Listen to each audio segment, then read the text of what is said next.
Hello everyone, this is Pradhap, Assistant Professor of English. In this video, we are going to discuss a famous work, A Raisin in the Sun, written by Lawrence Hansberry. Lawrence Hansberry's work, A Raisin in the Sun, is an immortal work of art. The author has creatively crafted through the portrayal of the struggles experienced by the black. It is a must-read book which glorifies the importance of following your dreams and that during hard times perseverance is what you need. A Raisin in the Sun unveils the struggles of the black families in the pre-civil rights era through the roots of racial pride and feminism. It emphasizes the parallels between the celebration of the ethical differences and the attempts of assimilation. A Raisin in the Sun addresses the racial issues prevailing in the mid-90s through the life of Youngers, an African American family dwelling in Chicago. After the death of Mr. Younger, his family inherits a sum of $10,000 check from the deceased life insurance policy.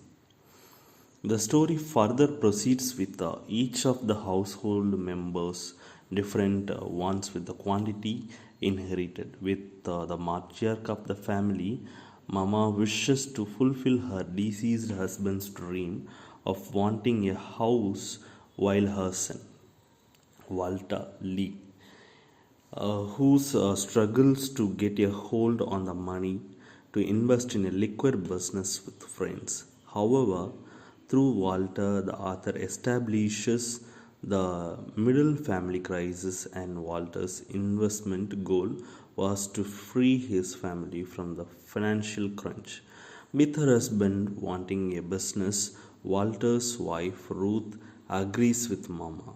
Again caught in the cycle struggle, wishes to provide her son Travis with the many benefits of ample space. However, Benita, Mama's fine daughter, wants to pay her deceased dad's insurance for her medical tuition.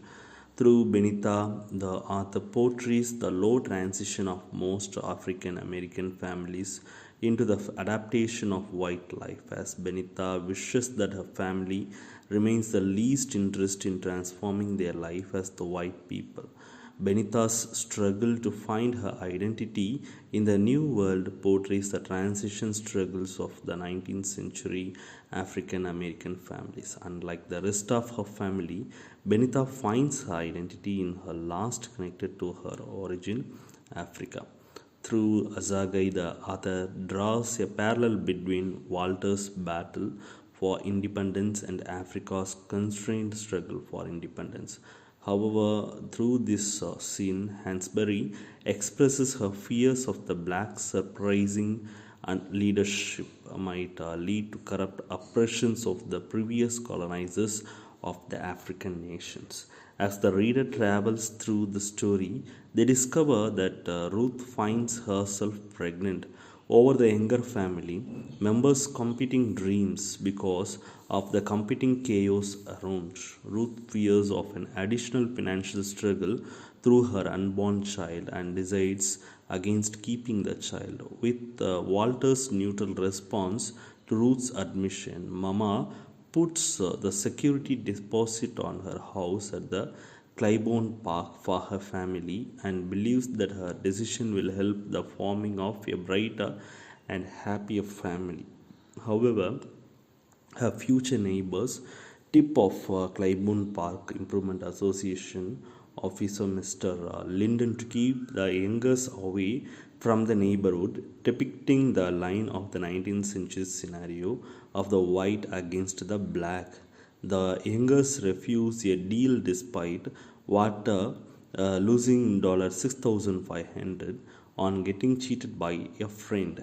Ironically, the achievement of Walter's freedom contrasts with his manhood. According to Walter, self-worth lines proportional to the amount of money generated. However, Walter achieves his independence from the struggles. Without the money, he is seen obsessing through the story. Even though broke and taunted by the feeling of stupidity over his egregious error, Walter's independence of his mankind makes him mature and realistic enough to understand individual demands and distinguish independence with obsession. Parallel to Walter's struggle, the author shows the reader Benita's struggle. Benita rejects George Murchison, her suitor, for his shallow and inability to confide against racial slurs. Subsequently, Benita receives a letter from her Nigerian boyfriend Joseph Asagai. His request towards marriage and move to Africa once Benita finishes a medical degree is a decision that leaves Benita in a dilemma.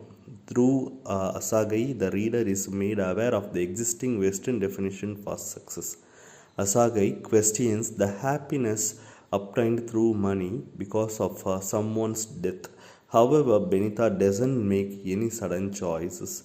Eventually, the youngers move out their apartment to fulfill their long held dream of living in a large house of their own. Despite the uncertain future, the younger family remains determined to live a better life through optimism.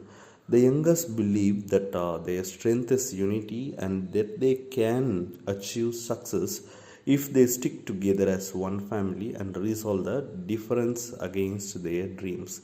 Throughout the story, the readers encounter vivid symbolism with defined meanings. The most overt symbol is Mam's plans that represent her dreams and her care for the family. Even though she complains that they get subjected to minimal lightning, and Mama still takes pride. Mama's plan symbolize her conditional and everlasting care for her children. Despite the imperfect environment they are subjected to grow, Mama futures them with enough love and care. The plants again symbolize Mama's dreams of owning a house, more specifically the one with a yard and a garden. Mama enhances her gardening skills and believes that her success would help her attain the role of a gardener. Her dedication and persistency to her plans give her the hope that her dreams would indeed succeed. While Mama's plan symbolizes her dream to live successful, adapting to the white culture, Benita's hair parallels with African roots. Benita's hair at the beginning of the story is straight and is more a Caucasian seeming hairstyle. However, upon Agasai's visit, she cuts her hair. Her new radical afro hair represents her marriage and culture. Benita's cutting if hair segment tells the reader that Hansberry makes a compelling social statement that nature is beautiful. Presenting the mind 90s black cultural credo, given choosing between her and dictating society's style on her originality, Benita opts for the style that help her reconcile with her identity and culture. Benita's new hair is a symbolism of her anti-assimilationist belief and desire. She wishes to mold her character to her roots as an African. Through the book A Raisin in the Sun, the author surfaces the civil rights movements in the United States during the mid 90s and its impact of the Afro-American families. Overall, the story we can summarize in two lines that A Raisin in the Sun is a play about an African American family aspiring to move beyond segregation and disenfranchisement in 1950s Chicago. Despite its specific era, the work speaks universally to the desire to improve one's circumstances while disagreeing on the best way of achieving them.